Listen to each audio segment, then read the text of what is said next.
Hey guys, welcome back. Apricots are in season, and one of the most delicious things you can make with apricots is apricot crumble bars. It's simple, easy, and absolutely delicious. Make sure to stay till the end of the video and listen to my pro tips.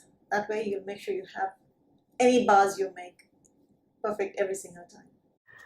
I'm going to start by preheating the oven. I'm preparing my baking pan. I'm using an 8 by 8 square pan with parchment paper. Make sure to leave an overhang so that you can pick the slab out to cut into bars.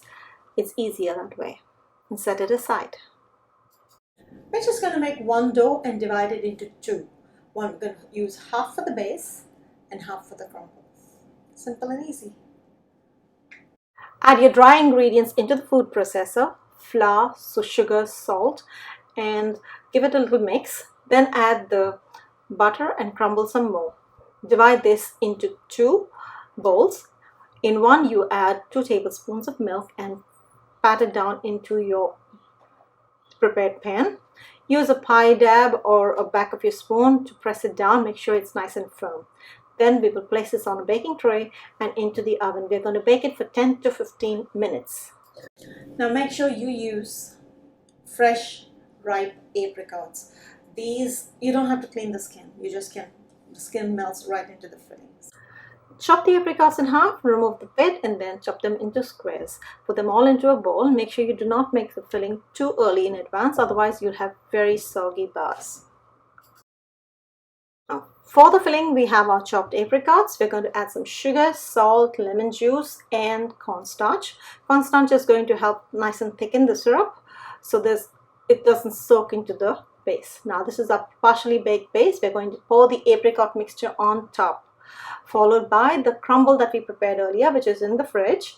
We're going to pour it over, and I'm going to crush it in my hands so that it gets nice big and small crumbles. And I'm going to continue to bake it for another 35 to 40 minutes until it's nice and golden. Now, as promised, here are some pro tips. Now, make sure your butter is cold, because then you'll have a nice crumble. Otherwise, you'll have a very cakey, soft crumble on top, which is not what you want.